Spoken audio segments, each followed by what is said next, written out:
Hilton just made a rare move, cutting fees for its hotel owners. JetBlue is still losing money but just convinced investors it has a plan. And China's travelers are ready to go abroad, but the problem is there aren't enough flights to get them there. I'm Sarah Dandashi. It's Thursday, July 30th, and this is the Skift Daily Briefing. First up, Hilton just did something hotel brands don't often do. It cut fees for its hotel owners. But here's the context. For the past 2 years, hotel owners have been getting squeezed. Room rate growth slowed and actually went negative last year, while costs kept climbing. Insurance, energy, labor, all stubbornly high. Hilton and other big brands kept collecting their fees while owners who actually run the hotels saw their margins shrink. On Tuesday's earnings call, Hilton CEO Chris Nassetta acknowledged the problem directly. Hilton cut loyalty program fees globally by 30 basis points back in January. And now there's a new program called Rise, which gives fee discounts to hotels that score well on guest experience. Together, the cuts amount to somewhere between 75 and 100 basis points of program fees.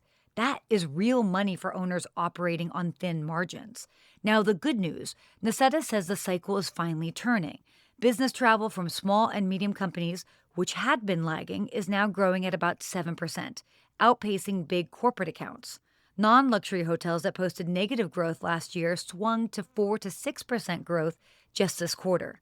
Hilton raised its full-year RevPAR guidance to 3 to 3.5%. So the takeaway, after 2 years of pressure, hotel owners may finally be getting some relief from both Hilton and the market itself. Next up, JetBlue posted a $247 million loss in the second quarter.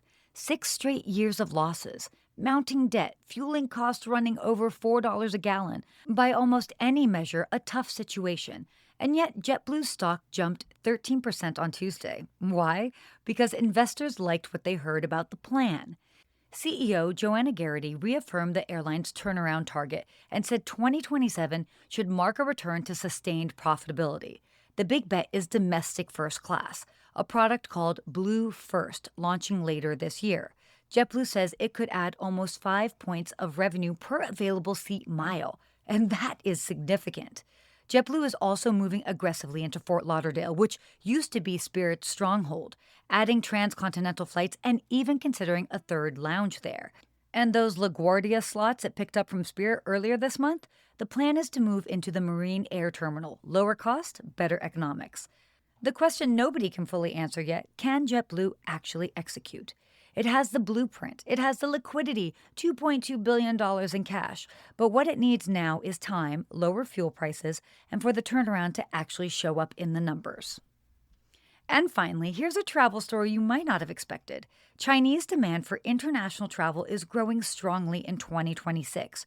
More than 3/4 of Chinese travel agents surveyed said bookings were up in the first half of the year. Summer travel is up too. But the problem? There aren't enough flights. Japan is the clearest example. It's one of the most popular destinations among Chinese travelers right now, ranked second for 2026 overall. But after a diplomatic dispute just last year, China canceled roughly half of all China-Japan flights.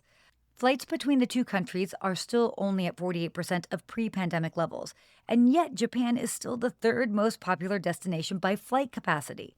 That tells you how deep the demand runs. Even with half the flights gone, Japan is still beating almost everywhere else. Now, the same pattern shows up with Thailand, the number one destination on the survey, where flight capacity is only at 54% of 2019 levels. And with the U.S., where flights are at just 27% of pre-pandemic levels, yet agents still rank it fifth for demand. So how does this impact you? Well, if you are in the travel business and wondering where the next wave of high-spending international visitors is coming from, China is the answer. The demand is there. The infrastructure just needs to catch up. Well, that's it for your Skift Daily Briefing. For more industry news, head to skift.com and subscribe at skift.com/daily. Thanks so much for listening.